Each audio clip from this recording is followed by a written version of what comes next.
என்ன ஒரு கேள்வி கேட்டிருந்தாங்க. நான் அணிஞ்சிருந்தது வந்து சம்மருக்கான ட்ரெஸ்ஸா அப்படின்னு.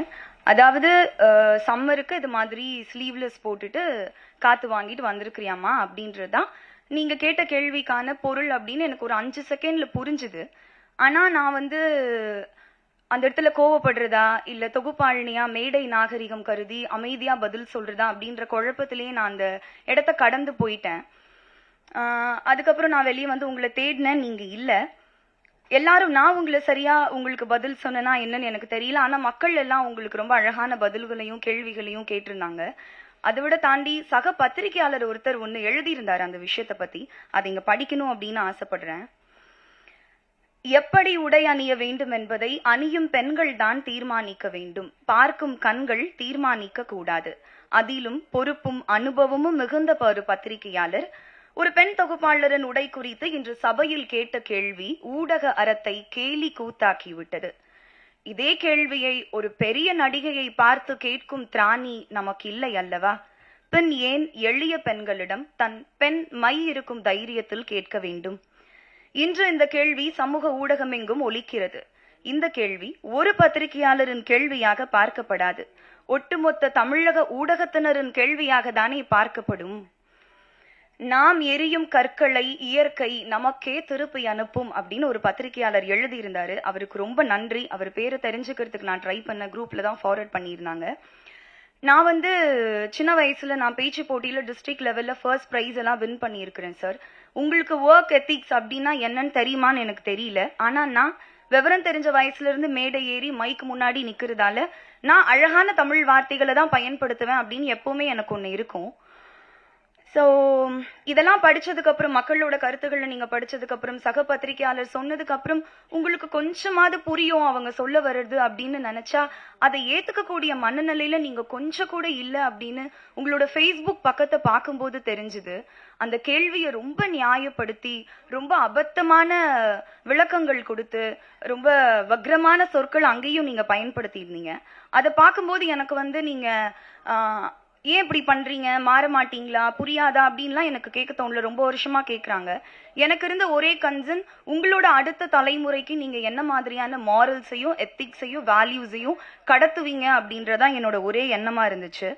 ஸோ இதுக்கெல்லாம் ஆரம்ப புள்ளி நான் எங்க பாக்குறேன் அப்படின்னா, பல மேடைகள்ல ஒரு வெற்ற விளம்பரத்துக்காக கோமாளித்தனமான நடவடிக்கைகள்ல ஈடுபடக்கூடிய ஒரு நடிகர் என் கழுத்துல மாலை போட ட்ரை பண்ண அப்பவே எல்லாரும் சொன்ன மாதிரி நான் வந்து போலீஸ் கம்ப்ளைண்ட் கொடுத்து அவர் பிடிச்சி ஜெயில உட்கார வச்சிருந்தாலோ இல்ல அந்த நடிகரோட கன்னத்தை அந்த மேடையிலே பழுக்க வச்சிருந்தாலோ இது இங்க வரைக்கும் வந்திருக்காது அப்படின்னு நான் நினைக்கிறேன். ஏன்னா வந்து அமைதியாவே இருக்கிறதுனால நான் ரொம்ப பலவீனமானவள் அப்படின்னு நினைச்சிட்டு உங்களை மாதிரியான சில ஆண்கள் உங்க பலத்தை என்கிட்ட காட்டணும் அப்படின்னு நினைக்கிறீங்களான்னு எனக்கு தெரியல.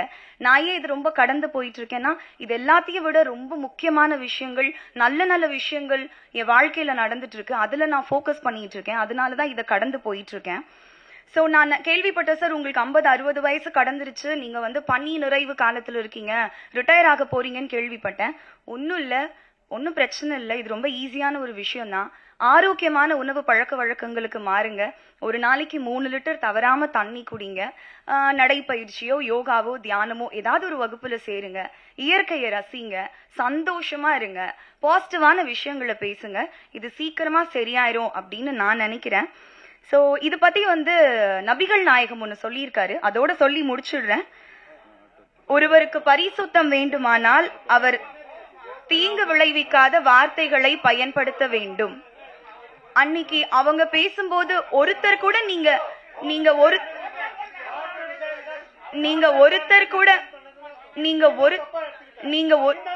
என்ன சார் தப்பா எடுத்தேன் சொல்லுங்க. என்ன தப்பா எடுத்தேன் சொல்லுங்க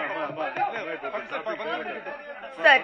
சம்மருக்கு நீங்க போட்டிருக்க இங்க இவ்ளோ பேர் பேசுறீங்களே, அன்னைக்கு ஒருத்தர் கூட நீங்க அவர் தப்பா பேசலையா? சரி, வெல் அண்ட் குட். அவர் தப்பா பேசலன்னு சப்போர்ட் பண்ணீங்கன்னா வெல் அண்ட் குட். ஓ